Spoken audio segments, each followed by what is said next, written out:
Voilà quelques jours que les élèves sont de retour à l'école.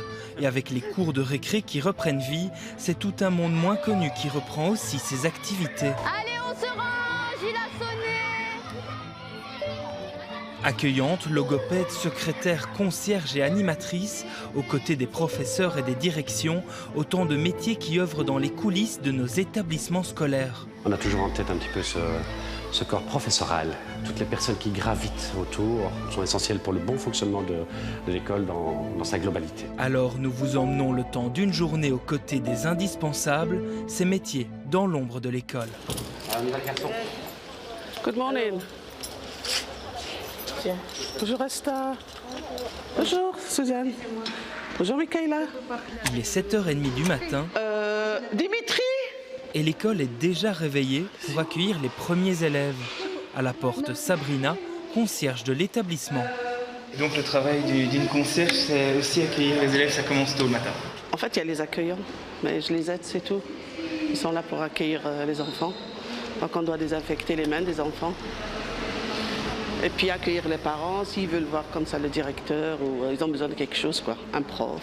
Et ce matin, qu'est-ce que vous avez déjà fait avant de les accueillir? Votre journée a commencé tôt?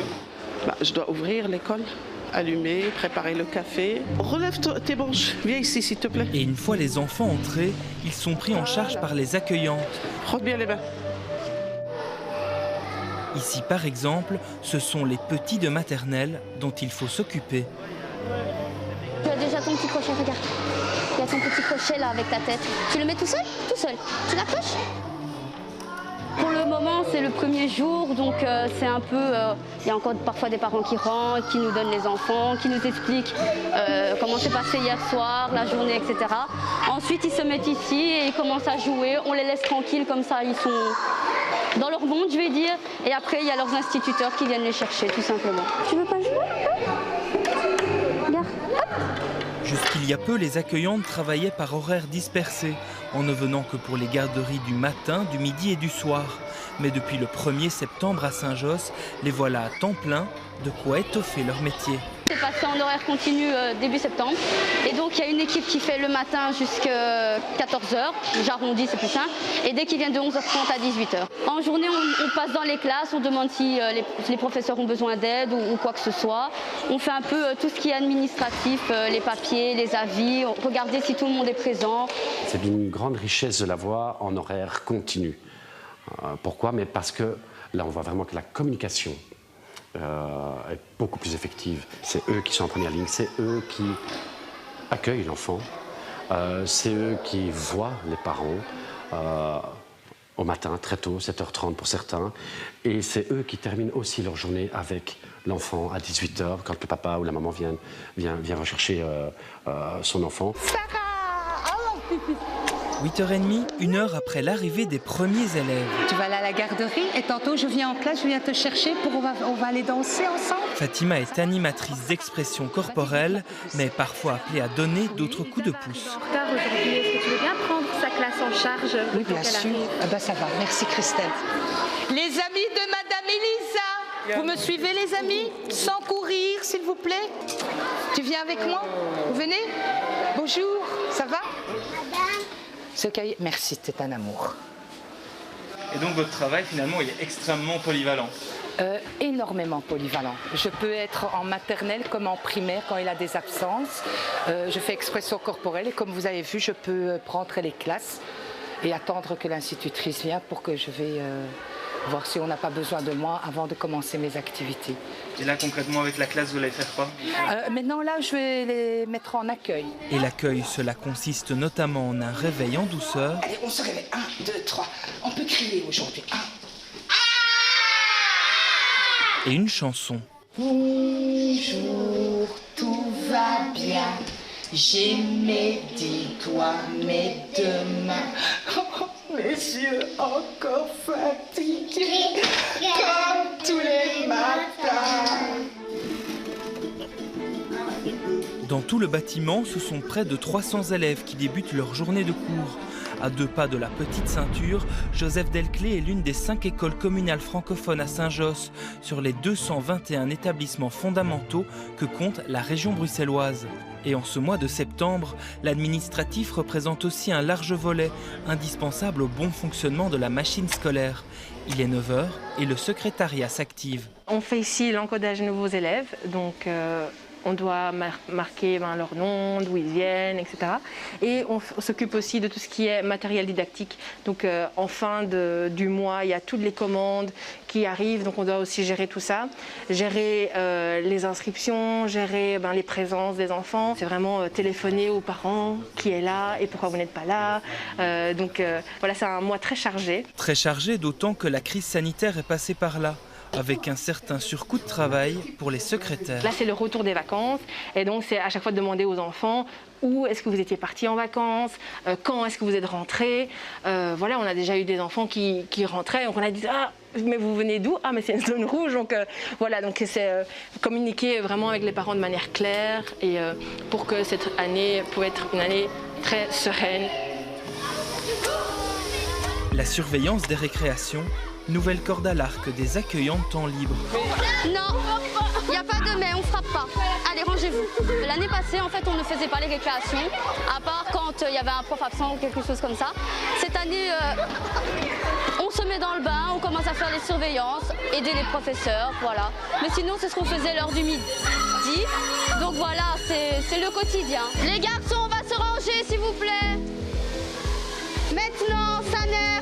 Maintenant, je vais aller une fois dans les classes maternelles pour voir s'ils ont besoin d'aide, parce que ça va être à eux de venir en récréation, en fait. C'est des tournantes par rapport au corona. Et voir s'ils ont besoin d'aide pour la surveillance. Et après, je serai en pause, je pense. Après, depuis 7h15, une petite pause s'impose. Allez, on y va! Et pendant ce temps, à 2 pas de là, c'est un atelier d'expression corporelle qui débute. Vite! Attention les copains! Allez, vite! Oh, attention! Vite, vite! Oh, non, vite. Expression corporelle, en fait, c'est différent de psychomotricité. Psychomotricité par rapport à la gymnastique pour les enfants.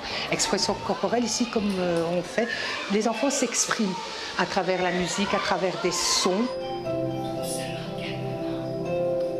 Le tout pour se défouler, bien sûr, mais aussi apprendre dans un autre contexte que celui d'une salle de classe. Je suis en colère!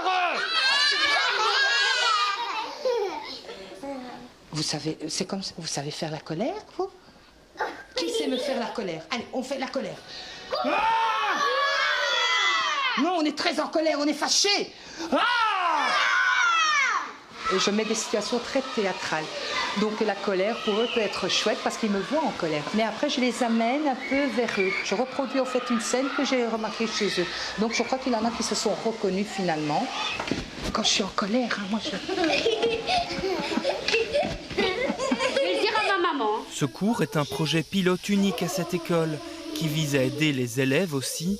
Il est 13h45 et une autre forme de soutien s'organise un peu plus loin, dans le bureau de cette logopède. Tu peux tourner la page.